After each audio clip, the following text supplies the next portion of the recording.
আমরা প্রতিদিন হাজারো সম্পর্ক দেখি, বন্ধুত্ব, সহকর্মী, আত্মীয়তা।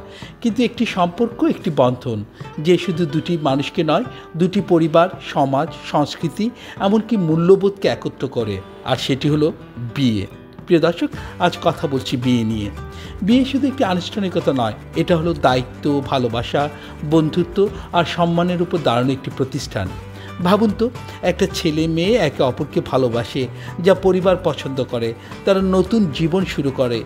শুধু ঘর নয়, তারা তৈরি করে নতুন একটি পরিবার, নতুন ভবিষ্যৎ, নতুন একটি গল্প।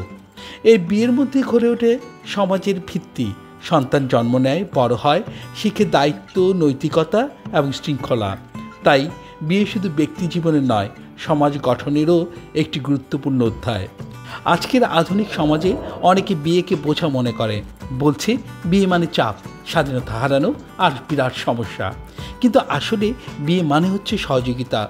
কখনো ঝগড়া হবে, কখনো অভিমান, কিন্তু যদি দুইজন সত্যিকারে বোঝাপড়ার জায়গা থেকে সম্পর্কটাকে ধরে রাখে, তাহলে সেটা হয় জীবনের সবচেয়ে সুন্দর বন্ধন। আপনি যখন ক্লান্ত থাকবেন, সে আপনার পাশে থাকবে। আপনি যখন ভেঙে পড়বেন, সে আপনাকে হাত ধরে তুলবে। এবং যখন সব কিছু ভালো থাকবে, তখনও সে আপনার সঙ্গে হাসবে।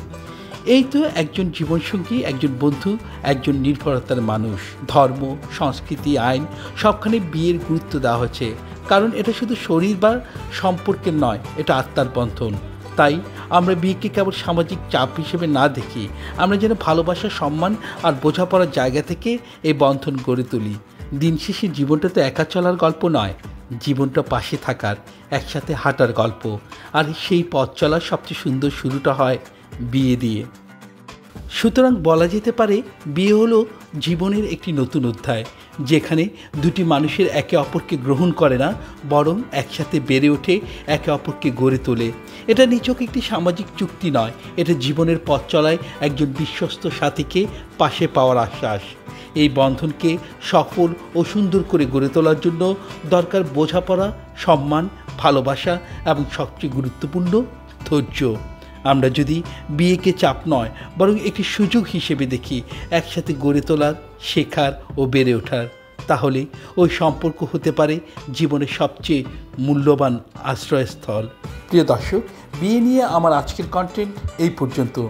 আপনাদের সাথে আমার আবারও কথা হবে অন্য কোনো বিষয় নিয়ে, অন্য কোনো দিন। ততক্ষণ পর্যন্ত ভালো থাকুন, সুন্দর থাকুন, সুস্থ থাকুন। আসসালামু আলাইকুম।